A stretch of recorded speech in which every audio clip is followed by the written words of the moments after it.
శివమహాపురాణంలో రుద్ర సంహితలో సతీకాండలో 15 చాప్టర్లో 25 శ్లోకాల నుంచి సతీదేవి ఏదైతే నందా వ్రతాన్ని చేస్తుందో తల్లి యొక్క ఆజ్ఞ తీసుకుని ఆవిడ గృహం ముందే ఆ వ్రతాన్ని పూనుకుని అశ్వాయుజ మాసంలో మొదలు పెట్టుకుని క్రమేణా ప్రతి ఒక్క మాసంలో కొన్ని నైవేద్యాల రూపంలో సమర్పించుకుంటూ ఆ పరమేశ్వరుని ధ్యానిస్తూ స్మరిస్తూ ఆవిడలాగా దృఢ సంకల్పంతో వ్రతాన్ని చేసుకుంటూ వస్తుంది.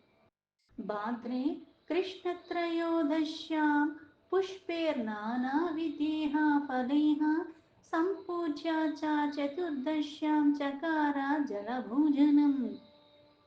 భాద్రపద మాసంలో కృష్ణపక్షంలో చతుర్దశి రోజు చాలా రకాలుగా అంటే అప్పుడు లభించే పుష్పాలతో అలాగే పళ్ళతో ఆ పరమేశ్వరుని పూజించుకున్నది. ఆ చతుర్దశి తిథిలో పైగా ఈవిడ అంటే ఆ మాసమంతా కూడా మళ్ళీ ఉత్తి ఇంతలాగా ఆయన్ని పూజించుకుంటూ అవన్నీ చేస్తూ కూడా ఈ చతుర్దశి రోజైతే నీటిని మాత్రమే ఆహారంగా స్వీకరించుకుని ఆవిడ నియమాన్ని పాటిస్తూ ఉన్నది. నానా విదేహ ఫలేహ పుష్పేహ సస్యేస్తా తకాల సంభవేహ చక్రే సునీయతాహార జపన్మాసే శివర్చనం. ఈ ప్రకారంగా ఇక్కడ పరిమితమైన ఆహారాన్ని మితంగా తక్కువగా తీసుకుంటూ జపం చేసుకుంటూ ఆయా కాలాలకి ఆయా మాసాలకి ఆ నియమాల్ని కట్టుకుంటూ ఎన్నో రకాల పళ్ళు పువ్వులు ఏవి లభిస్తాయో అవన్నీ కూడా ఆయనకి సమర్పించుకుంటూ ఆ మాసమంతా కూడా ఆ పరమేశ్వరుడు యొక్క అర్చనలోనే ఆయన చింతనలోనే ఆయన స్మరణలోనే అంటే అశ్వాయుజ మాసంలో మొదలు పెట్టుకుని భాద్రపద మళ్ళీ తర్వాత అశ్వాయుజ అంటే అప్పటికి ఒక సంవత్సర కాలం అయిపోయింది. సర్వమాసే సర్వదినే శివర్చనార్థ సతీ దృఢవ్రత భవేద్దేవి స్వేచ్ఛా ధృతనరాకృతి. ఇలా ఇచ్ఛానుసారంగా మానవ రూపాన్ని ధరించి ఉన్నప్పటికీ కూడా దృఢవ్రతాన్ని పూనుకుని ఆ వ్రతాన్ని ఆచరిస్తూ ఈ అన్ని మాసాలంటే ఒక సంవత్సరంలో ఉన్న ఈ 12 మాసాల్లో కూడా విశేషంగా ప్రతిరోజు ఆ పరమేశ్వరుని పూజించుకుంటూ ఆయన్ని స్మరించుకుంటూ ఉండిపోయింది. పితం నందావ్రతం కృతస్నం సమాప్య సుసమాహిత దత్యో శివం సతీ ప్రేమ్ణ నిశ్చల బూధనన్యధీహి.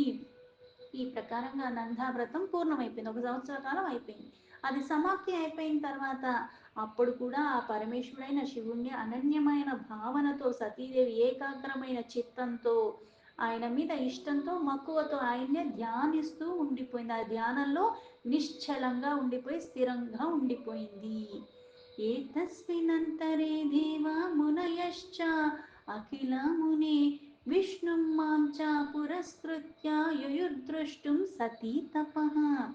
ఓ మహాముని, అదే సమయంలో సకల దేవతలు ఋషులు ఆ పరమేశ్వరుడైన విష్ణువు కూడా నన్ను ముందు పెట్టుకుని ఆ సతీదేవి తపస్సు చేస్తూ ఉంటే అది చూడాలనుకుని అక్కడికి వెళ్ళారు. దృష్టాగత్య సతీ దేవేర్మూర్తి సిద్ధిరివాపర శివధ్యాన మహామగ్న సిద్ధవస్తాం గతా తథా. అక్కడికి వెళ్ళి దేవతలందరూ అక్కడ సతీదేవిని చూస్తున్నారు. అక్కడ మానవ రూపాన్ని ధరించి ఉన్న ఆ సతీదేవి అక్కడ పూర్ణంగా అక్కడ సిద్ధిలో ఉన్నట్టుగా ఆవిడ ఉందని అర్థమైపోయింది. ఆవిడకి సిద్ధి లభించేసింది. ఆ పరమేశ్వరుని ధ్యానిస్తూ అంటే ఆ చిత్తమన్నది ఆయన మీద తప్పితే ఇంకా దేని మీద లేకుండా ఉన్నది. ఆ సిద్ధ అవస్థలో ఆవిడ చేరుకుని ఉన్నది. నియమం చిన్నది కావచ్చు, కాకపోతే దృఢమైన మనస్సుతో త్రికరణ శుద్ధిగా ఎప్పుడైతే ఆ నియమాన్ని ఉల్లంఘించకుండా చేసుకుంటూ వెళ్ళిపోతామో ఎట్లాంటి విఘ్నాలు వచ్చినా సరే ఆ చంచలత్వానికి లోబడకుండా ఉన్న కారణంగా ఆచరిస్తూ కూడా స్వల్పంగా ఉన్నప్పటికీ కూడా మనము ఆ అవస్థలోకి వెళ్ళిపోతూ ఉంటాం. సునాయాసంగా లీనమైపోయి చేస్తూ ఉంటేనే అది మనకి లభిస్తూ ఉంటుంది. చక్రూః సర్వే సురాః సత్యే ముధా సాజలయోనతిం మునయశ్చ నతస్కందా విష్ణవాద్యాః ప్రీతమానసాః. దేవతలందరూ కూడా విష్ణువాది సమస్త దేవతలు మునులు చాలా ఆనందాలు. ఎందుకంటే దేవతల యొక్క కార్యాన్ని చెయ్యటానికి ఆవిడ ఆ రూపంలో తీసుకుని అక్కడికి వచ్చింది. అందుకుని ఆవిడకి చేతులు జోడించి శిరస్సు కూడా కిందకి పెట్టి మరీ ప్రేమపూర్వకంగా ఆవిడకి నమస్కరించారు. అత సర్వే సుప్రసన్నాః విష్ణవాద్యాశ్చ సురశ్చయాః ప్రశంసాసు తపస్తస్యాః సత్యాస్తస్మాత్ సవిస్మయాః. దాని తర్వాత చాలా ఆనందంగా విష్ణు ఆది సకల దేవతలు ఆ మునిగణములు వీళ్ళందరూ కూడా ఆశ్చర్యానికి లోబడిపోయి సతీదేవి తపస్సుని చూస్తూ ఆవిడ్ని ప్రశంసిస్తూ వాళ్ళు వెళ్ళిపోయారు. అంటే ఇక్కడ తపస్సు అన్నది ఆవిడికి సాధారణం కదా, సృష్టినే సృష్టించిన ఆవిడకి ఇది ఒక లెక్క. కాకపోతే ఇక్కడ దేవతక్క కార్యాన్ని అలాగే బాధల్లో ఉన్న వాళ్ళని ఆ బాధలు తొలగించడానికి తానే మళ్ళీ లోక హితార్థమే ఒక రూపాన్ని తీసుకుని వచ్చి మళ్ళీ లౌకిక వ్యవహారంలో అన్నీ సాధ్యమైనప్పటికీ కూడా మళ్ళీ ఒక క్రతు రూపంలో చేసి కొన్ని సాధించుకున్నట్టుగా నియమాలు ఉల్లంఘించకుండా ఆ నియమాలతో కట్టుబడి ఉండి చేసినది. అందుకని ఆశ్చర్యానికి లోబడిపోయి ఉన్నారు, ఆవిడ తపస్సుకి మెచ్చుకున్నారు. ఇది అందరికీ సాధ్యమైన తపస్సు కాదు. తతః ప్రణమ్య తాం దేవీం పునస్తే మునయః సురాः జగర్ముఖిరీవరం సద్యః కైలాసం శివవల్లభం. తర్వాత సకల దేవతలు ఋషిగణములు సతీదేవికి మళ్ళీ నమస్కరించి పరమేశ్వరుడి దగ్గరికి, ఆయనకి పరమ ప్రియమైన శ్రేష్టమైన కైలాసంలో నివాసం ఉంటారు అందుకుని అక్కడికి త్వరగా వెళ్ళారు. సావిత్రి సహితాశ్చాహం సహ లక్ష్మయా ముదాన్వితః వాసుదేవోపి భగవజ్జాగామాత హరాంతికం. లక్ష్మి సహితంగా విష్ణు, సరస్వతి సావిత్రి సహితంగా నేను కూడా చాలా ఆనందంగా పరమేశ్వరుడి దగ్గరికి వెళ్ళాను. గత్వా తత్ర ప్రభుం దృష్ట్వా సుప్రణమ్య ససంభ్రమాః దృష్టుర్వివిర్విద్యేహ స్తోత్రేహ కరో భక్త్వా వినమ్రకాః. ఇక్కడ మళ్ళీ లీలగా లక్ష్మి సహితంగా విష్ణు, అలాగే సరస్వతి సహితంగా బ్రహ్మ. అక్కడ మళ్ళీ ఆ పరమేశ్వరుడికి అక్కడ ఆ శక్తి స్వరూపం పక్కన లేదు, ఈవిడే సతీ రూపంలో ఇక్కడ ఉన్న, అంటే తానే త్రిమూర్తులుగా మారి లీలగా చేస్తున్న, సృష్టిస్తున్నట్టుగా, పోషణ చేస్తున్నట్టుగా, లయం చేస్తున్నట్టుగా, ఇవి మళ్ళీ పునః సృష్టి చేస్తున్న ఈ క్రతువుల రూపంలో మళ్ళీ నియామకుడుగా తనకి తానే నియమించుకుని చేస్తున్నవాడు. అలాగే ఆ పరమేశ్వరి తనలో సగభాగమై ఎప్పుడూ ఏకమై ఉన్న వాళ్ళిద్దరే. ఈవిడ కూడా మూడు దేవతల రూపంలో తానే ఉద్భవించి ఉన్నది. ఇప్పుడు ఆయన్ని మళ్ళీ ఇక్కడ లౌకికమైన వ్యవహారాల కోసం ఈవిడ్ని మళ్ళీ భారీగా తను స్వీకరించటానికి, అక్కడ అది లేదు అన్నట్టుగా మళ్ళీ లీలగా చెప్పటం. అందుకే ఇక్కడ లక్ష్మీ సహితంగా విష్ణు, అలాగే సరస్వతీదేవి సహితంగా నేను అక్కడికి వెళ్ళాము. అక్కడికి వెళ్ళిన తర్వాత వెళ్ళి అక్కడ మళ్ళీ ఆ ప్రభుని దర్శించుకుని ఆయనకి నమస్కరించుకుంటూ చేతులు జోడిస్తూ ఎన్నో రకాల స్తుతులు స్తోత్రాలతో ఆయన్ని మళ్ళీ స్తుతించుకున్నారు. దేవా ఊచుః నమో భగవతి తుభ్యం యథాయతచ్చరాచరం పురుషాయ మహేశాయ పరేశాయ మహాత్మనే. ఆ దేవతలందరూ కూడా పరమేశ్వరుని ఇలా స్తుతిస్తున్నారేమని, పరమ పురుష, అన్నిటికీ పరమంగా ఉన్నవాడివి, పైగా అన్నిటికీ ఉండటానికి కారణమైన వాడివి, అన్నిటికీ ఈశ్వరుడు, అందుకే మహేశ్వర పరమేశ్వర.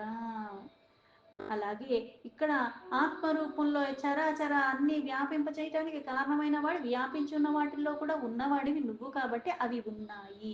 అందుకే సకల ప్రాణుల యొక్క ఆది బీజం నువ్వు. సకల ప్రాణులు అంటే అక్కడ అర్థం ఏమిటి అంటే చరాచర. ఇక్కడ గాలి, నీరు, నిప్పు ఎలా అయితే పంచభూతాలు ఉన్నాయో, క్షేత్రాలుగా కనిపిస్తున్న ఆకారాల రూపంలో ఉన్న వాటికి, ఆకారాలు లేని వాటికి, సూక్ష్మాతి సూక్ష్మంగా ఉన్న ప్రతిదానికి కూడా మూలమైన వాడు. అన్నిటిలో చలనం ఉందంటే దానికి కారణము ఆత్మరూపంలో అందులో ఉన్నాడు కాబట్టి. పైగా ఎక్కడి నుంచి ఉద్భవించాయి, అన్నీ ఆయన నుంచే ఉద్భవించాయి. అందుకే అన్నిటికీ మూలమైన వాడు, ఆదిగా ఉన్నవాడివి నువ్వే. ఆది బీజాయ సర్వేషాం చిద్రూపాయ పరాయ చ బ్రహ్మణో నిర్వికారాయ ప్రకృతేః పురుషస్య చ. ఆది బీజం, బీజం నుంచి ఎలా అయితే మొక్క అవుతుంది, ఆ మొక్క మళ్ళీ మహావృక్షం అవటం, అందు నుంచి పళ్ళు రావటం, పూలు రావటం, మళ్ళీ వాటి నుంచి మళ్ళీ ఉత్పత్తి అన్నది జరుగుతుంది. అంటే మూలం ఎక్కడ, బీజం. అందుకే అన్నిటికీ ఆది నువ్వు, అంటే నీ నుంచే అన్నీ వస్తున్నాయి. ఆ ఆది నీ దగ్గర నుంచే మొదలైంది. అలాగే చేతన స్వరూపం నువ్వు, చిద్రూపం. అంటే ఇప్పుడు శరీరం ఉంది, అందులో చైతన్య రూపం, చైతన్య శక్తి ఉంటేనే మనం కదిలిస్తున్నాం, మాట్లాడగలుగుతున్నాం, కొన్ని క్రతువులు చెయ్యగలుగుతాం. అది ఎప్పుడైతే శరీరాన్ని వీడి వెళ్ళిపోతుందో నువ్వు జడమైపోతావు, కదలలేదు, చేయలేవు. కన్ను, ముక్కు, చేతులు, కళ్ళు అప్పుడు ఉన్నాయి, కాకపోతే ఏమవుతుంది, వాసన వచ్చేస్తుంది కాసేపటికి శరీరం. పైగా ఆ శరీరము ఏ పని చెయ్యటానికి వీలదు, కనీసం బలవంతంగా నోట్లో ఏదైనా పోసిన అది స్వీకరించే స్థితిలో కూడా ఉండదు. ఇంకది దేనికి పనికిరాని వస్తువుతో మన చైతన్య శక్తి ఉన్నంత వరకే. అందుకే వీటిల్లో కూడా ఉన్నది నువ్వు చైతన్య స్వరూపంగా ఉన్నావు. పరాత్పర అన్నిటికీ పరమంగా ఉన్నవాడు బ్రహ్మస్వరూపానివి నువ్వు. పైగా నువ్వు ఎలా ఉన్నావు, నిర్వికారంగా ఉన్నావు. ఈ నిర్వికారంగా ఉంటూ ఎలా అయితే ప్రతిదీ ఎక్కడి నుంచి వచ్చిందంటే ప్రాకృతి పురుషుల యొక్క సమ్మేళనంతోనే సృష్టిలో ఏదన్నా సరే ఉద్భవించింది. అటువంటి నీకు నమస్కరిస్తా. అంటే ప్రాకృతి పురుష రూపంలో ఉన్నది నువ్వు. ఎలా అయితే అవ్యక్తంగా వ్యక్త ఇట్లా అన్ని రూపాలుగా ఉన్నది నువ్వే. అవ్యక్తంగా ఉన్న వాటిలోంచి వ్యక్తమవుతున్నాయి, వ్యక్తమైనవన్నీ కాలానుగుణంగా మళ్ళీ ఆ అవ్యక్తంలోకే వెళ్ళిపోతున్నాయి. అలా ఉన్నది కూడా నువ్వే. ఈ చరాచర జగత్తుకి మూలమైన వాడివి. దాన్ని సృష్టించటానికి కారణము, దాని అలా నిలబడటానికి స్థిరత్వానికి పోషణకి కారణం నువ్వు. అలాగే అన్నిటికీ మూలం నువ్వు. या इदं प्रतिपच्चेदं येनेदं विजहास्थिता हि यस्मादिदं यतश्चेदं यस्येदं त्वं च यत्रतः. ఈ ఈ ప్రపంచ రూపంలో స్వయంగా సృష్టి స్వరూపాన్ని దాల్చిన వాడివి నువ్వు. అలాగే ఇక్కడ సమస్త సంసారాన్ని కూడా అలాగా వ్యాపింపచేసేలాగా చేసింది నువ్వు. ఆ వ్యాపించి ఉన్నది కూడా నువ్వే. ఎవరి ద్వారా అయితే జగత్తు ఉత్పత్తి జరుగుతుందో, ఉత్పత్తి జరిగింది మళ్ళీ అలా నిలవటానికి కారణం నువ్వు. అందులో ఉన్నది నువ్వు. అలా అంటే సర్వంతర్యామి, సర్వాల్లో అంతర్యామిగా ఉన్నావు. మళ్ళీ వ్యాపించి కూడా ఉన్నది నువ్వే. ఈ సంసారం అన్నది మళ్ళీ నీ నుంచే వచ్చింది. ఈ సంసారానికి కారణం నువ్వు. నీ ఆధీనంలో సమస్తము జగత్తు అంతా కూడా ఉన్నది. ఇదంతా నీది. నీది కానిది, నువ్వు చెయ్యనిది ఏదీ లేదు. యో అస్మాత్ పరమస్మాచ్చ పరో నిర్వికారి మహాప్రభు ఈర్ష్యతే యః స్వాత్మానీధం నానత తం నతాః స్మా స్వయంభువం. ఈ జగత్తుకి బయట లోపల కూడా ఉన్నది నువ్వే. అంతర్బాహర్ అంటారు. అంతరింగంగా బాహ్యంగా కూడా. ఎలా అయితే ఇక్కడ క్షేత్రాల రూపంలో, ప్రదేశాల రూపంలో, ఇలా ఇన్ని జీవుల సముదాయాల రూపంలో ప్రకటింపబడ్డాయి, వ్యక్తమవుతున్నాయి. ఈ వ్యక్తమైన అన్నిటిలో కూడా మళ్ళీ ఆ చైతన్య రూపంలో అందులో ఉన్నాడు కాబట్టి అవి ఇంకా జీవించి ఉన్నాయి. అదొకసారి వెళ్ళిపోతే ఇది జడము. అందుకే జగత్తంతా కూడా ఆ జగత్తు లోపల ఉన్నది నువ్వు, మళ్ళీ ఈ జీవుల లోపల ఉన్నది నువ్వు, బయట కూడా ఉన్నది నువ్వు. ఆ ప్రాకృతి పురుషుల యొక్క రూపంలో ఉన్నది కూడా నువ్వే. అందుకే అంతరంగికంగా బాహ్యంగా కూడా, బాహ్యానికి లౌకికంగా రెండు రూపాలుగా ఉన్నది కూడా నువ్వే. అన్నీ మళ్ళీ నీ ఆధీనమే వ్యాపించి ఉన్నది నువ్వే. నువ్వు లేని చోటంటూ చెప్పటానికి వీలు లేదు. నిర్వికార అంటే వికారాల రహితంగా ఉండటమే కాకుండా ఆకారానికి రహితంగా వ్యాపించి ఉన్నవాడివైనప్పటికీ కూడా మళ్ళీ ఇవి ఆకారాలు తీసుకుని ఉండటానికి కారణము. ఆకారం మళ్ళీ కొన్ని రకాలుగా చేయటానికి చైతన్యం మళ్ళీ తీసుకెళ్ళి అందులో పెట్టడానికి కారణము. అన్నిటికీ మహాంగా ఉన్నావు నువ్వు. ఆత్మ అనాత్మ అన్న రూపంలో, పైగా ఆత్మ రూపంలో ఇవన్నీ ఉన్నప్పుడు కూడా ఆ పరమాత్మ సర్వంతర్యామి. అంతరంగికంగా బాహ్యంగా కూడా వ్యాపించిపోయి ఉన్నాడు. విభాగాలు చేయటానికి వీల్లేనటువంటి వాడు. ఈ సమస్త విశ్వాన్ని చూస్తూ ఉన్నాడు సాక్షిభూతుడుగా. స్వయంభూ అంటే ఇక్కడ తనకి తానే మూలమై ఉన్నాడు. మనం రావటానికి ఆయన మూలం, ఆయనకి ఏది మూలం కాదు. ఆ పరమేశ్వరుడు అటువంటి నీకు మేమందరం కూడా నమస్కరిస్తున్నాము. ఆవిద్దదృక పరః సాక్షి సర్వాత్మానేక రూపదృక్ ఆత్మభూత పరబ్రహ్మ తపంతం శరణం గతాః. సకలాన్ని సృష్టించిన వాడివి నువ్వు, కానీ నిన్ను సృష్టించటానికి ఎవరికీ సాధ్యం కానిది. అన్నిటికీ పరంగా ఉన్నావు, సకల ప్రాణులకి సాక్షిగా ఉన్నావు. సర్వుల్లో ఆత్మరూపంలో ఉన్నది నువ్వు. అనేక రూపాలు ధరించి లీలలు చేస్తున్నవాడివి నువ్వు. ఆ ఆత్మస్వరూపంలోనే రూపం లేకుండా అన్ని లీలలు చేస్తున్నవాడివి నువ్వు. అనేక రూపాలుగా అవుతున్నది నువ్వు. ఆ పరబ్రహ్మ అన్నీ నువ్వే. అన్నీ శరణమై ఉన్నావు అంటే అన్నిటికీ ఆశ్రమై ఉన్నావు. అటువంటి నిన్నే మేము శరణు వేడుకుంటున్నాము. నయస్య దేవా ఋషయః సిద్ధాశ్చ న విదుః పదం కః పునర్జాతురపరో జ్ఞాతుమర్హతి విధీతమా. దేవతలు, ఋషులు, సిద్ధులు అందరూ కూడా వాళ్ళు ఉండటానికి అంటే ఇక్కడ ప్రతిదానికి మూలమైన వాళ్ళు నువ్వే అయినప్పటికీ కూడా నిన్ను తెలుసుకోవటం అన్నది అటువంటి వాళ్ళకు కూడా సాధ్యం కాదు. పూర్ణంగా ఎవరూ నిన్ను తెలుసుకోలేరు. నిన్నెవరూ తెలుసుకున్న వారు కూడా లేదు. అలాగే ఇంకా అంటే అటువంటి సిద్ధ పురుషులకి, దేవతలకి, ఋషులకే సాధ్యం కాదు ఇంకా అన్యప్రాణులకి ఎలా కుదురుతుంది? వాళ్ళు ఎలా తెలుసుకోగలరు? దితృక్షవో యస్య పదం ముక్త సంగాః సుసాధవః చరంతి సుగతిర్నస్త్వం సలోకా వ్రతమా వ్రణం.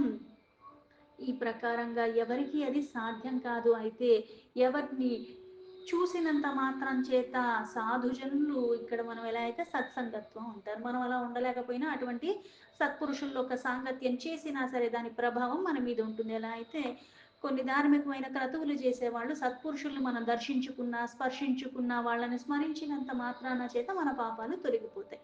అయితే దుష్టులొక్క రూపంలో కొంతమంది ఉంటూ ఉంటారు, కొన్ని దుష్కర్మలు చేస్తూ ఉంటారు.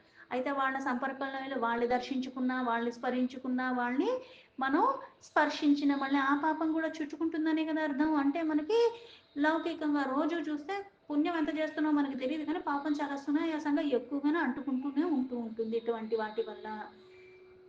అయితే ఇక్కడ ఏం చెప్తున్నారు అంటే ఎవరిని చూసినంత మాత్రం చేత ముక్తి లభిస్తుందో, అందుకే సాధుజనులందరూ కూడా బ్రహ్మచర్యాది వ్రతాన్ని ఎప్పుడూ ఆచరిస్తూనే ఉంటారంటే నిన్ను దర్శించుకోవాలని, ముక్తినే పొందాలి అన్న తపనతో ఉంటారు. వాళ్ళకు ఉత్తమ గతిని ప్రసాదించేవాడివి నువ్వు. త్వజా జన్మాధివికారానో విద్యంతే కే అపి దుఃఖదాః తథాపి మాయయా త్వం హి గృహాసి కృపయా చ తాన్.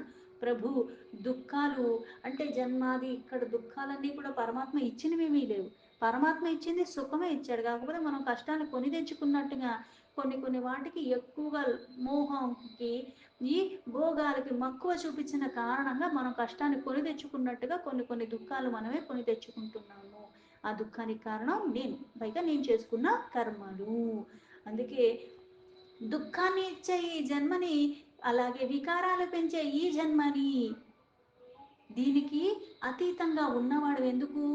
జన్మ మరణ ఇవన్నీ ఎవరికి ఉన్నాయి? జీవులకు ఉన్నాయి. పరమాత్మ అన్నింటికి అతీతంగా ఉన్నవాడు. దుఃఖాలు కలిగించే ఈ జన్మాది వికారాలు ఇవేవి నీలో లేవు. కానీ మాయ కారణంగా, కృప కారణంగా మళ్ళీ నువ్వు కూడా అవన్నీ గ్రహిస్తున్నట్టుగా లీలలు చేస్తున్నావు. మళ్ళీ మమ్మల్ని ఉద్ధరించడానికి, మా మీద కృపతో మమ్మల్ని కనికరించడానికి. తస్మై నమః పరేశాయ తుభ్యమాశ్చర్యకర్మణి నమో గిరాం విధూరాయ బ్రహ్మణి పరమాత్మని. ఆశ్చర్యమయంగా కర్మలు చేస్తున్నట్టుగా కొన్ని కనిపిస్తూ ఉంటావు, అటువంటి నీకు నమస్కారం. అంటే ఇక్కడ కర్మలతో దేనికి పరమాత్మగా సంబంధం లేదు, చేయవలసిన అవసరం లేదు. కానీ లీలగా మాయ కారణంగా ఆ మాయనే తన ఆధీనంలో పెట్టుకున్నవాడు, మాయకే మూలమైన వాడు కొన్ని క్రతువులు చేస్తున్నట్టుగా అనిపిస్తాడు. అందుకే ఆ సర్వతా కూడా పరబ్రహ్మ పరమాత్మ అయిన నీకే మేము నమస్కరిస్తున్నాము. ఆ రూపాయో రూప రూపాయ పరయానంతశ్చక్తయే త్రిలోకపతయే సర్వసాక్షినే సర్వఘాయ చ. రూపం లేకుండా ఆ రూప అంటే ఏంటి? రూపం లేనివాడు రూపం తీసుకుంటున్నాడు, పైగా ఈ రూపం ఎప్పుడు దాకా తీసుకున్నాడు? పరిమితితోనే తీసుకుంటున్నాడు. అయితే రూపమే లేనటువంటి వాడివి అయినప్పటికీ కూడా మళ్ళీ లీలగా ఎన్ని చేస్తున్నావు అంటే బహురూపాలు, చాలా రూపాలు తీసుకుంటున్నావు. పైగా ఈ రూపం తీసుకున్నంత మాత్రాన మళ్ళీ రూపానికి ఏమన్నా పరిమితి అయి ఉంటావా అంటే లేదే. పరాంగా ఉంటావు, పరాత్పర అనంతమైన శక్తితో ఎప్పుడు ఉంటావు. కాకపోతే ఇప్పుడు నిజంగా విరాట స్వరూపం చూపించాడు, దర్శించుకునేలా ఒక రూపంతో మనకు కనిపించాడు అంటే ఆ శక్తి నీకు లేదు, నువ్వు పరిమితిలోనే ఉన్నావని తెలిసి మళ్ళీ భక్తుల్ని అనుగ్రహించటానికి, నువ్వు చూడగలిగిన రూపంతో నువ్వు చూడగలిగేలాగా ఉండటానికి అది మళ్ళీ నీకు చూసే అవకాశాన్ని ఇస్తూ నీకు ఆ దర్శన భాగ్యాన్ని ఇస్తున్నాడు. అందుకే ఇక్కడ రూపమే లేనటువంటి వాడివి నువ్వు, ఎన్నో రూపాలు తీసుకుంటూ అనంత శక్తితో ఎప్పుడు ఉండేవాడివి, ముల్లోకాలకి ఈశ్వరుడుగా ఉన్న నువ్వు సర్వానికి సాక్షిగా ఉన్నావు. సర్వము వ్యాపించి ఉన్న నీకే మేము నమస్కరిస్తున్నాము. దీంతో శివ మహాపురాణంలో రుద్ర సంహితలో సతీకాండలో 15 చాప్టర్లో 45 శ్లోకాస్ సంపూర్ణం.